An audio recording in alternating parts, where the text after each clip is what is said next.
Creo que los derechos humanos, si bien nadie duda que los reos tienen derechos humanos, pero yo creo que algo que no se ha hecho y ningún procurador lo ha hecho antes, o por lo menos yo no recuerdo, discúlpeme si usted lo hizo y no me acuerdo yo, pero no han defendido los derechos humanos de la gente honrada. Generalmente defienden como que todo el enfoque de derechos humanos internacional o de las ONGs incluso está enfocado en los derechos de los delincuentes, que tienen derechos. Nadie dice que los delincuentes no tienen derechos, pero ¿por qué el enfoque es siempre en los derechos de los delincuentes? Y la gran mayoría de la gente honrada,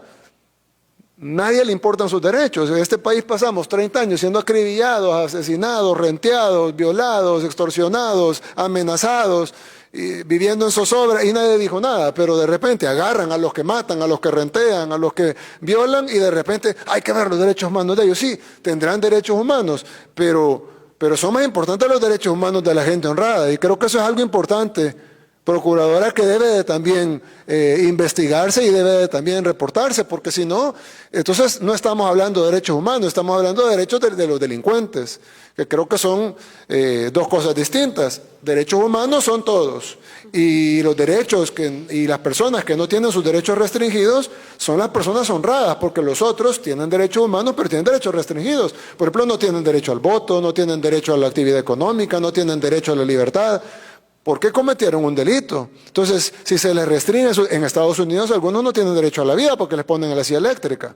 Entonces, si se pueden restringir algunos derechos humanos tan fundamentales como el derecho a la vida, en el caso de los países que tienen pena de muerte, ¿por qué en el caso de los países pobres o en el caso de los países en vías de desarrollo del tercer mundo están encima que los delincuentes deben de tener derechos, pero cuando hablamos de los derechos de la población, ahí todo el mundo se queda callado y ahí ya no importa y lo que tenemos que hacer es seguir velando por los derechos de los delincuentes? Entonces, si bien nosotros vamos a respetar los derechos de los delincuentes y lo estamos haciendo y lo hemos estado haciendo todo este tiempo,